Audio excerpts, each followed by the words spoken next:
कुछ साल पहले मेरी एक सहेली ने सिर्फ 50 साल की उम्र पार की थी। लगभग 8 दिनों बाद वह एक बीमारी से पीड़ित हो गई थी और उसकी जल्दी ही मृत्यु हो गई। ग्रुप में हमें एक शोक संदेश प्राप्त हुआ कि दुख की बात है, वह हमारे साथ नहीं रही। 2 महीने बाद मैंने उसके पति को फ़ोन किया। ऐसे ही मुझे लगा कि वह बहुत परेशान होगा, क्योंकि ट्रैवल वाला जॉब था। अपनी मृत्यु तक मेरी सहेली सब कुछ देख लेती थी। घर, अपने बच्चों की शिक्षा, वृद्ध ससुराल वालों की देखभाल करना, उनकी बीमारी, रिश्तेदारों का प्रबंधन करना, सब कुछ वह कहती रहती थी।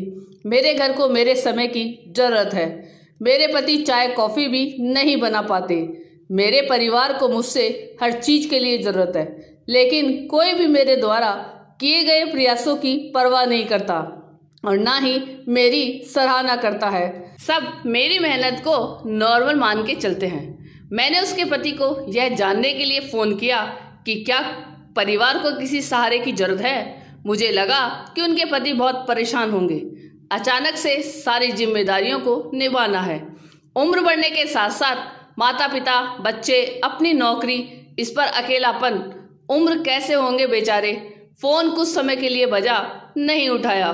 1 घंटे के बाद उन्होंने वापस कॉल किया। उसने माफ़ी मांगी कि वह मेरे कॉल का जवाब नहीं दे पाया, क्योंकि अपने क्लब में 1 घंटे के लिए टेनिस खेलना शुरू किया था और दोस्तों से मिलना वगैरह भी। वह सुनिश्चित करने के लिए ही है कि उनका समय ठीक से गुजर जाए। यहाँ तक कि उन्होंने पुणे में ट्रांसफ़र करवा लिया, इसलिए अब ट्रैवल नहीं करना पड़ता। घर पर सब ठीक है, मैंने पूछा। उन्होंने जवाब दिया, एक रसोइया रख लिया है। थोड़ा और पेमेंट किया तो वह किराने का सामान और सब्जी, फल वगैरह भी ला देगा। उन्होंने अपने बूढ़े माता पिता के लिए फुल टाइम केयर टेकर रख ली थी। ठीक चल रहा है, बच्चे भी ठीक हैं। जीवन धीरे धीरे सामान्य स्थिति में लौट रहा है। उन्होंने कहा। मुश्किल से 1-2 वाक्य बोल पाई और हमारी बात पूरी हो गई। मेरी आंखों में आंसू आ गए। मेरी सहेली मेरे ख्यालों में आ रही थी। उसने अपनी सास की छोटी सी बीमारी के लिए हमारे स्कूल के पुणे मिलन को छोड़ दिया था। वो अपनी भतीजी की शादी में नहीं गई, क्योंकि उसको अपने घर में मरम्मत के काम की देख रेख करनी थी। वह कई मज़ेदार पार्टियों और फिल्मों से चूक गई थी, क्योंकि उसके बच्चों की परीक्षा थी और उसे खाना बनाना था। उसे अपने पति की ज़रूरतों का ख्याल रखना था। उसने हमेशा कुछ प्रशंसा और कुछ पहचान की तलाश की थी, जो उसे कभी नहीं मिली। आज मुझे उसका कहने का मन हो रहा है, यहाँ कोई भी अपरिहार्य नहीं है और कोई भी याद नहीं किया जाएगा।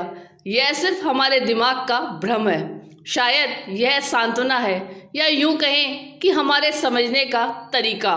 जब आप दूसरों को खुद से पहले रखते हैं, तो वास्तव में आप यह भी दिखा रहे होते हैं कि आप पहले नहीं हैं। उसके मरने के बाद उन्होंने 2 और नौकरानियां रख ली गई। घर ठीक चल रहा था, इसलिए मन का यह वहम हटा दो कि मैं अपरिहार्य हूँ और मेरे बिना घर नहीं चलेगा।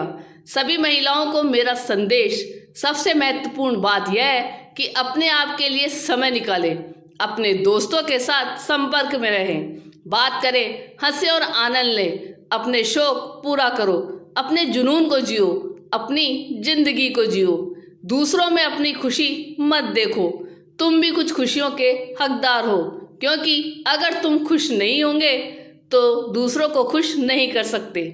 हर किसी को आपकी ज़रूरत है, लेकिन आपको भी अपनी देखभाल और प्यार की ज़रूरत है। हम सभी के पास जीने के लिए केवल एक ही जीवन है। जिंदगी बहुत खूबसूरत है।